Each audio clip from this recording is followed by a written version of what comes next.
வணக்க நண்பர்களே, அமரகத்திற்கு புதியதாக வேலைவாய்ப்பு விசாக்களில் வருவோர் கட்டாயம் நன்னடத்தை நற்சான்றிதழை அதாவது குட் கண்டக்ட் சர்டிஃபிகேட்டை இணைக்க வேண்டும் என்ற சட்டம் கடந்த பிப்ரவரி 4ஆம் தேதி முதல் அமல்படுத்தப்பட்டு வருகிறது. இதனால் நமது நாட்டிலிருந்து வருகிறவர்கள் சந்திக்கும் அலைச்சல்கள், பொருளாதார விரயம், கால விரயம் போன்றவை ஏராளம்.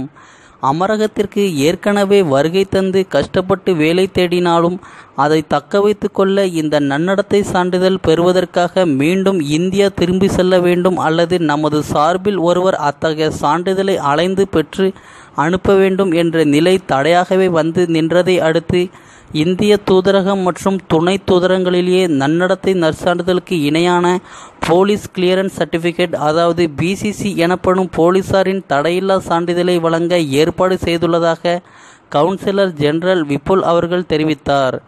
அமரகத்திற்கு விசிட் விசாக்களில் வந்து வேலைவாய்ப்பை பெற்றவர்கள் அதற்கான பணி நியமன கடிதத்தை அதாவது ஆஃபர் லெட்டரை சேம்பர் ஆஃப் காமர்ஸ் அட்டஸ்டேஷன் செய்வதுடன் சம்பந்தப்பட்ட நிறுவனத்தின் ட்ரேட் லைசன்ஸ் காப்பியும் இணைத்து இந்திய தூதரக பணிகளை மேற்கொள்ளும் பிஎல்எஸ் இன்டர்நேஷனல் என்ற அவுட்சோர்சிங் ஏஜென்ட்கள் வழியாக விண்ணப்பம் செய்தால் இந்தியாவில் செயல்படும் மண்டல பாஸ்போர்ட் அலுவலக ஆவணங்களில் காணப்படும் போலீசாரின் தடையில்லா சான்றிதழை அதாவது பிசிசியை ஆதாரமாக வைத்து இங்கு நற்சான்றிதழை வழங்குவார்கள்.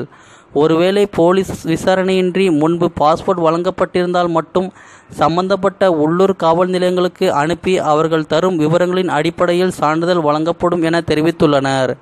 அதேபோல் போலீஸ் ஆவணங்களில் குற்றவாளியாக இனங்காணப்பட்டவர்களும் மேல் நடவடிக்கையாக சம்பந்தப்பட்ட துறைகளுக்கு தெரியப்படுத்தப்படும் என்பதுடன் நற்சான்றிதழ் வழங்கப்படாது எனவும் விளக்கமளிக்கப்பட்டுள்ளது.